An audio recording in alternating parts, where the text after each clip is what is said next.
Pod koniec zeszłego roku przeprowadziłem test Volvo XC90 drugiej generacji po pierwszym faceliftingu.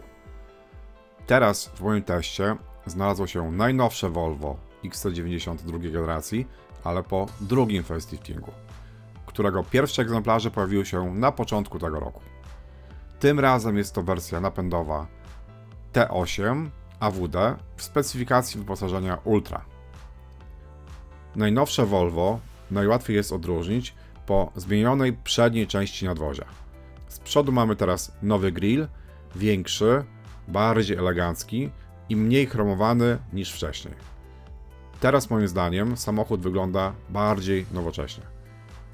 A reflektory wciąż są w kształcie słynnego Motatora, ale klosze są bardziej smukłe, a światła do jazdy dziennej mają trochę inną sygnaturę świetlną, bo świeci się sama obramówka litery T. Znacząco zmienił się też zderzak. Mamy też inne przetłoczenia na masce. Dla porównania, tak wyglądała poprzednia wersja. Która wersja się Wam bardziej podoba? Ta nowsza czy ta starsza? Ten przód Volvo wygląda chyba teraz dobrze, bo nawet sąsiad w czasie mojego testu nie parkował swojego BMW X5 przodem do wyjazdu. Z boku nic się nie zmieniło poza nowymi wzorami felg. Sylwetka dalej pozostała majestatyczna, ciągle robi dobre wrażenie. Natomiast w testowanym egzemplarzu są opcjonalne, zintegrowane stopnie boczne wykonane z szczotkowanej stali nierdzewnej. Każdy stopień boczny może unieść do 300 kg. Te stopnie, muszę przyznać, że zmieniają stylistykę samochodu i dodatkowo zwracają wagę. W ten sposób za 9200 zł możemy znacząco zmienić wygląd naszej XC90. Jest to potężny SUV o długości około 495 cm, a rozstaw osi wynosi około 298 cm. Standardowy prześwit bez opcjonalnego zawieszenia pneumatycznego wynosi około 22 cm. Nie mogę niestety znaleźć szczegółowych danych dotyczących prześwitu w przypadku opcjonalnego zawieszenia pneumatycznego w Volvo XC90 T8, które właśnie mamy. W przybliżeniu powinno być porównywalne do tego standardowego, ale dodatkowo można prześwit zwiększyć w trybie off-road lub obniżyć przy wysiadaniu. Z tyłu pojazdu zmiany są bardzo subtelne, które trudno zauważyć, bo tylne światła zostały tylko trochę przyciemnione. Za chwilę przejdziemy do kolejnej części testu, ale teraz sprawdź proszę, czy masz subskrypcję z zaznaczonym dzwoneczkiem, bo bardzo liczę, że zobaczysz mój kolejny film. Dodatkowo Twoja aktywność w postaci lajków, komentarzy oraz podbicia filmu ułatwi mi pozyskanie kolejnych ciekawych samochodów do testów. Opcja podbicia może być aktywna przez pierwsze 7 dni na Twoim telefonie. Z góry dziękuję. Nasz napęd to hybryda plug-in o łącznej mocy 455 koni mechanicznych i momencie obrotowym, który wynosi 709 Nm. Przyspieszenie do setki zgodnie z deklaracją producenta wynosi 5,4 sekundy. Sprawdziłem to w swoim teście z pustym akumulatorem i dodatkowym pasażerem na pokładzie i wyszło mi 5,61 sekundy, więc praktycznie identycznie. Prawdopodobnie z pełnym akumulatorem trakcyjnym wynik byłby poprawiony. Prędkość maksymalna jest ograniczona do 180 km/h. Pod względem osiągów absolutnie nie można narzekać, pomimo tego, że masa własna wynosi 2365 kg. Pojemność brutto akumulatora to z kolei 18,7 kWh, czyli netto będzie to jakieś 15-16 kWh. Silnik spalinowy ma pojemność 2 litrów i jest to jednostka czterocylindrowa, która napędza wyłącznie przednią oś. Z kolei silnik elektryczny napędza wyłącznie tylną oś. Oczywiście w tym układzie nie ma żadnego mechanicznego wału między osiami. Zwróćcie uwagę, jak wysoko się unosi maska. Oczywiście maska jest podnoszona poprzez siłowniki.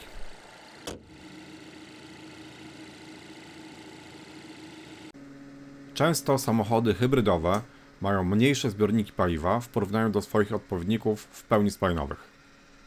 Ta zasada nie potwierdza się jednak w testowanym Volvo, bo zbiornik paliwa ma aż 71 litrów I do tego mamy system bezkorkowy. W takim razie zerknijmy, jakie wyszło mi w teście zużycie paliwa z rozładowanym akumulatorem trakcyjnym.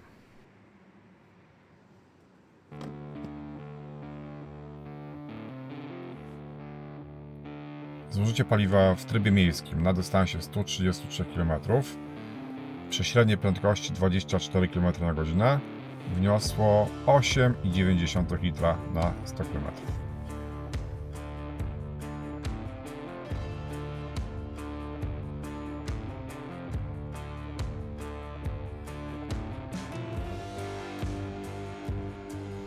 Mierząc spalanie na autostradzie, włączyłem funkcję utrzymania stanu poziomu prądu w akumulatorze i spalanie wyniosło 10,3 litra na 100 km na dystansie 122 km, średnia prędkość 120 km.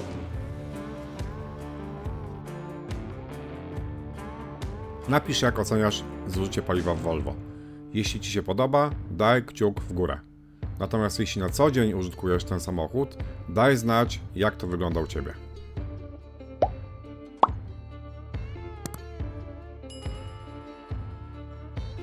Pomimo tego, że Volvo XC90 nie jest liderem swojego segmentu pod względem wielkości bagażnika, to i tak do dyspozycji mamy ogromną przestrzeń. Dużym plusem jest natomiast to, że każda wersja jest przeznaczona w standardzie dla 7 osób.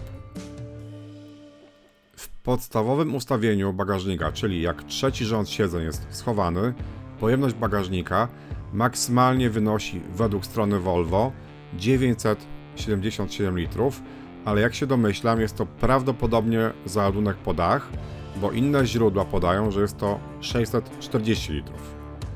Po obu stronach mamy solidne haczyki na zakupy, przydatne wnęki, jest też gniazdo 12V.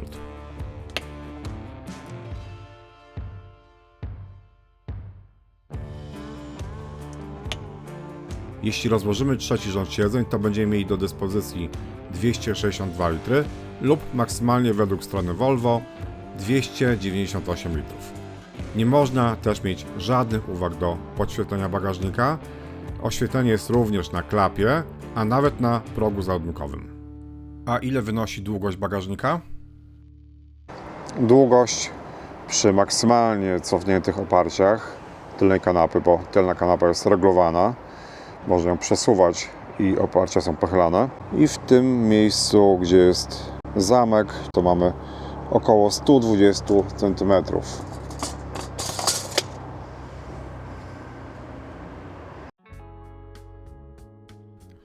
Pod podłogą mamy jeszcze schowek, który ma pojemność 31 litrów. Jest to w sam raz na kable i ewentualne inne drobiazgi. Na razie przełożę może te rzeczy w inne miejsca.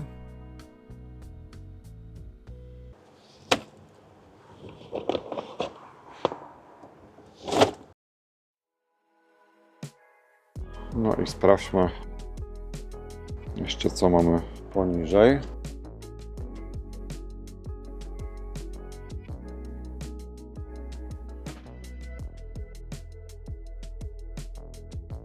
Podnosząc tą pokrywę, mamy tutaj zestaw naprawczy.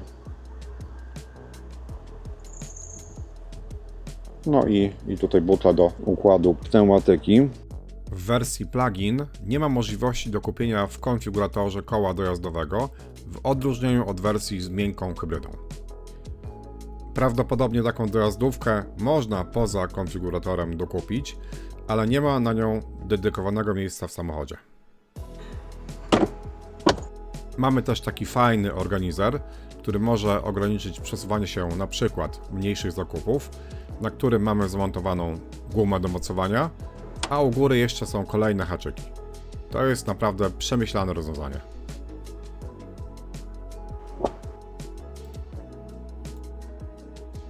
Złóżmy teraz oparcie drugiego rzędu siedzeń. Do tego służy ta dźwignia. I tutaj możemy oczywiście też regulować pochylenie oparcia. Ciężko jest mi teraz to zrobić jedną ręką, ale teraz sobie odchyliliśmy oparcie, ale możemy też je położyć. zagłówek sam się składa i mamy już całą przestrzeń do dyspozycji. Zaraz zmierzymy, jaka to jest długość. A długość do fotela kierowcy wynosi w tym miejscu około 208 cm. Maksymalna pojemność bagażnika po złożeniu drugiego i trzeciego rzędu siedzeń wynosi 1941 litrów według danych, które znalazłem na stronie Volvo. Według innych źródeł jest to wartość 1816 litrów. Tak czy inaczej, miejsca jest bardzo dużo. Pod względem ilości miejsca w trzecim rzędzie siedzeń nic się nie zmieniło w porównaniu do poprzedniej wersji samochodu. Dzieci i młodzież do pewnego wieku mogą czuć się tutaj swobodnie. Przy moim wzroście 1,82 m na krótszym dystansie i trochę odsuniętej kanapie drugiego rzędu do przodu też mógłbym podróżować, ale akceptując jednak pewne niedogodności. Producent deklaruje, że trzeci rząd siedzeń zapewnia wygodne podróżowanie dwóm osobom o wzroście do 170 cm. Ogólnie mogę się z tym zgodzić, z tym, że ewentualny ruch stopami jest jednak dość ograniczony. W drugim rzędzie siedzeń ilość miejsca jest taka sama jak w poprzedniej wersji, ale pojawiły się nowe wykończenia detali, np. maskownica głośnika, nowe drewniane wstawki. W poprzedniej wersji też nie przypominał sobie podświetlenia ambientowego. Podświetlenie różnych detali w Volvo XC90 jest na najwyższym poziomie. Nawet w drugim rzędzie są podświetlone progi drzwi oraz w tylnych drzwiach jest lampka, która podświetla podłoże. Tak powinno być w każdym samochodzie premium.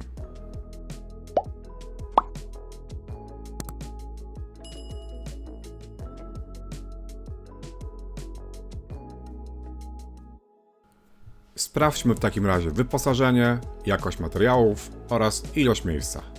Tak po kolei mamy tutaj w naszej wersji roletki.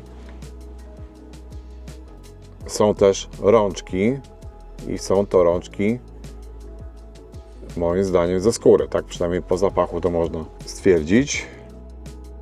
Ładne wykończenie, tu jest miękko, tutaj mamy drewno, maskownicę głośników.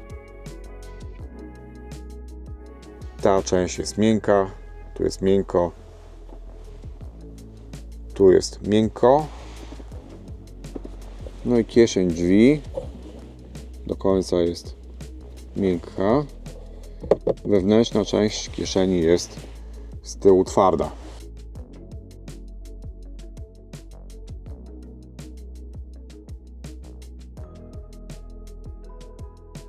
Każdy fotel ma swoją odrębną regulację. To jest niesamowite, bo nawet środkowy fotel ma swoją regulację pochylenia oparcia.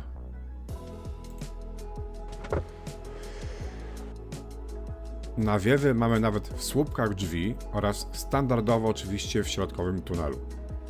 Prawdopodobnie nawiew jest też na stopy, chociaż tego akurat nie sprawdzałem. Na środku znajduje się cały panel do regulacji 4-strofowej klimatyzacji, która jest standardem dla każdej wersji. W naszej wersji Ultra mamy też trójstopniowe podgrzewanie siedzisk i oparć dwóch skrajnych tylnych siedzeń. Poniżej tego panelu sterowania mamy do dyspozycji dwa gniazda USB-C. Na środku tunel, dość wysoki, ilość miejsca na stopy bardzo duża, ilość miejsca na kolana bardzo duża. W fotelach mamy gazetowniki, no i teraz ilość miejsca nad głową, oj, niesamowite, bo to jest w moim wypadku przy wzroście 1,82 m co najmniej tyle.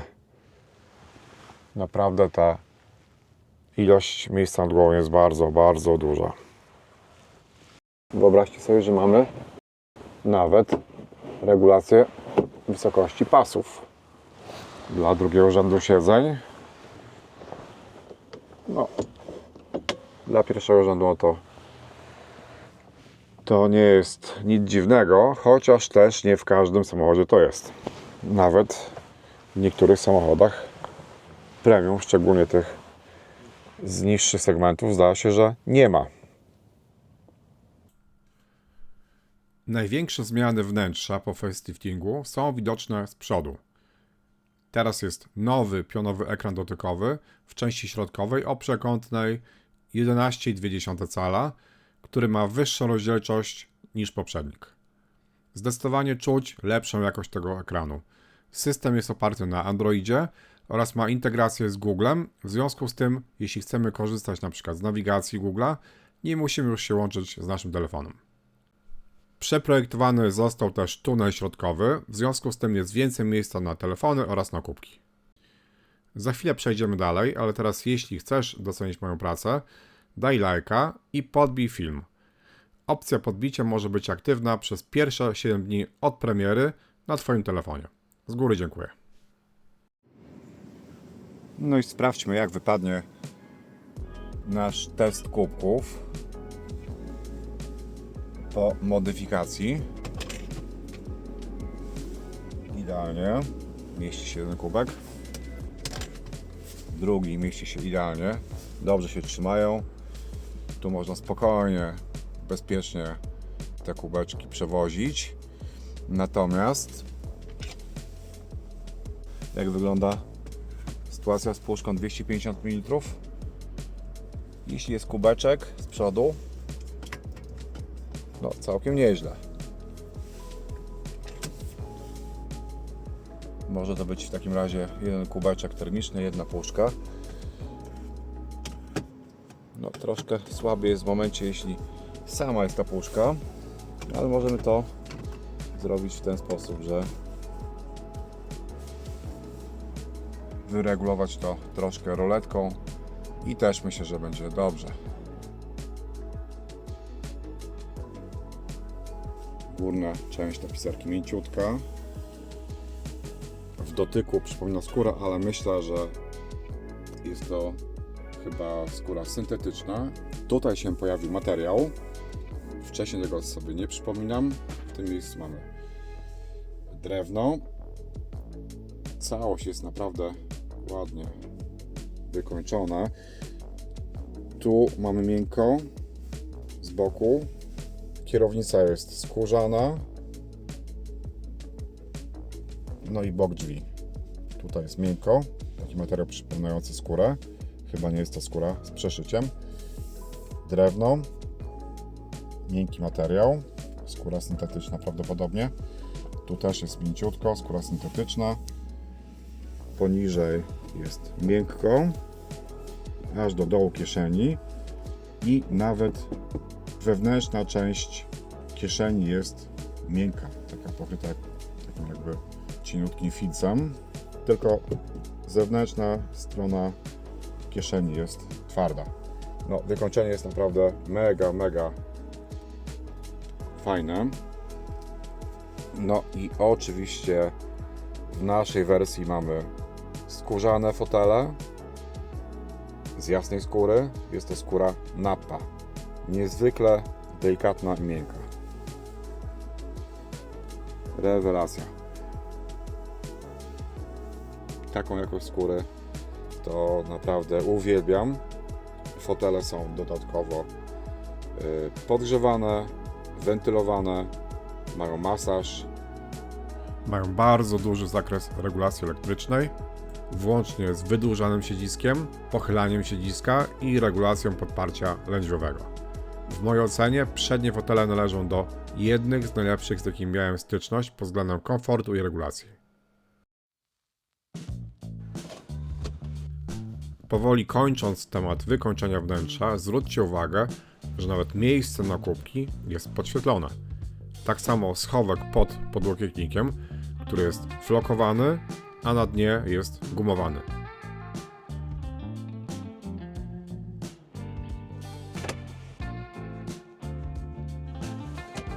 Oczywiście przy tym wszystkim nie ma już nawet żadnych wątpliwości, że schowek przed pasażerem jest też miękko wykończony i podświetlony. Zapomniałem jeszcze powiedzieć, że poza uchwytami tymi nad oknami które pomagają przy wysiadaniu. Również osłony przeciwsłoneczne są ze skóry. Tak przynajmniej podpowiada mi mój węch.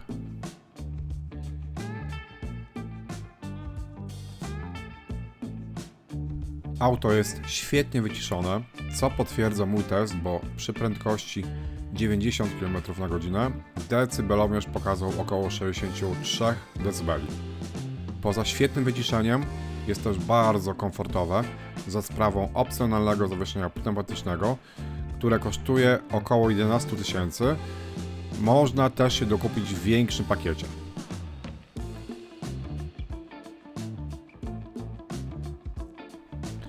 Ja z pewnością, gdybym konfigurował ten samochód dla siebie, chciałbym je koniecznie posiadać. Tylko uwaga, to pneumatyczne zawieszenie nie występuje w podstawowej wersji Core. Zrobiłem też oczywiście pomiar hałasu przy prędkości 120 km/h i tutaj też wyszedł świetny wynik, bo stonometr pokazał średnio około 67 dB. Nawet przy takiej prędkości mogłem z dużą przyjemnością rozkoszować się chwalonym przez wielu dziennikarzy opcjonalnym systemem audio Bowers & Wilkins. Dla mnie to audio też jest rewelacyjne. Kosztuje niestety w opcji około 14 000 zł, ale jeśli ktoś uwielbia bardzo dobrej jakości audio, to myślę, że warto tą opcję rozważyć w tak wysokiej klasy samochodzie. W tym wypadku ta opcja też nie występuje w wersji podstawowej. XC90 T8 ma napęd godny samochodu sportowego. O przyspieszeniu do setki mówiłem wcześniej, ale dla przypomnienia katalogowo wnosi 5,4 sekundy. Sprawdziłem też elastyczność w zakresie 80-120 km/h i wynik też jest imponujący, bo Volvo potrzebowało zaledwie 3,75 sekundy, żeby osiągnąć cel. Jest to wynik porównywalny do Range Rover Velar z benzynowym silnikiem 6-cylindrowym o mocy 400 koni, który ostatnio miałem okazję testować. Na dużą pochwałę zasługuje też skuteczność hamowania pomimo dużej masy. W moim teście wyhamowanie z 70 km/h do zera zajęło 1,82 sekundy oraz 17 metrów i 69 cm, a z prędkości 50 km/h do zera 1,3 sekundy i niecałe 9 metrów. Jeśli ktoś oczekuje komfortu i dużej dynamiki, to może ją znaleźć w Volvo XC90 T8. Mnie, pomimo tego, że lubię mieć zapas mocy, ten samochód nie prowokował do bardzo szybkiej jazdy. Wolałem się rozkoszować jego komfortem oraz audio. Sprawdziłem też standardowe dla wszystkich opcji reflektory matrycowe. W mojej ocenie są to najlepsze reflektory, które miałem okazję testować do tej pory w Volvo. Z całą pewnością są w ścisłej czołówce reflektorów, z którymi dotychczas się zetknąłem. Zwróćcie uwagę, że jezdnia jest mokra, co dodatkowo pogarsza widoczność. Mimo to precyzja i intensywność światła tych reflektorów jest bardzo wysoka. Przy niskich prędkościach są dodatkowo jeszcze doświetlane zakręty. Na działanie napędu hybrydowego nie mogę narzekać, ale zawiedziony jestem pojemnością akumulatora trakcyjnego, co oczywiście przekłada się na zasięg. Samochód możemy niestety ładować wyłącznie prądem zmiennym. Dla osób, które nie mają dostępu do gniazdka w garażu lub w pracy, może być to pewien problem. Ja podłączyłem samochód do ładowarki na stacji i w ciągu godziny udało mi się naładować akumulator do poziomu 39%, a pobrałem 5,9 kWh. No więc niestety troszkę to ładowanie trwa. Zgodnie z tym wskazaniem pojemność akumulatora netto wyniosła 15,1 kWh. Dla porównania, w testowanej jakiś czas temu Skodzie Kodiaq z napędem plug-in pojemność netto akumulatora wynosi 21,7 kWh i do tego Skoda ma możliwość szybkiego ładowania prądem stałym. Po naładowaniu Volvo do 39% pojemności akumulatora wyświetlił mi się możliwy zasięg, czyli 22 km. Mając te 39%, udało mi się bez wysiadania z samochodu w trybie miejskim przejechać 21 km, co w przeliczeniu daje prawdopodobieństwo przejechania około 53 km przy pełnej baterii. Jeśli posiadacie już nowe Volvo XC90 w tej wersji napędowej, dajcie znać w komentarzach, jakie Wy robicie zasięgi na samym prądzie. Sprawdźcie też, czy macie subskrypcję z zaznaczonym dzwoneczkiem, bo niebawem planuję opublikować kolejny film. Volvo XC90 oferowane jest obecnie z dwoma wersjami napędowymi. Cena wersji podstawowej z miękką hybrydą wynosi niecałe 340 000 złotych, a podstawowa wersja plug-in kosztuje katalogowo niecałe 390 000 złotych. W miesiącach letnich była oferta lato bez VAT i jak widać ceny były niższe w przybliżeniu właśnie o wartość VAT. W związku z tym myślę, że warto negocjować rabat przy zakupie. Dajcie znać w komentarzach, jaki rabat udało Wam się uzyskać w Volvo oraz którą wersję napędową wybralibyście dla siebie. Ja tymczasem dziękuję za oglądanie, mam nadzieję, że film Ci się podobał i zasłużyłem na Twój kciuk w górę oraz podbicie. Do zobaczenia przy kolejnym teście. Cześć!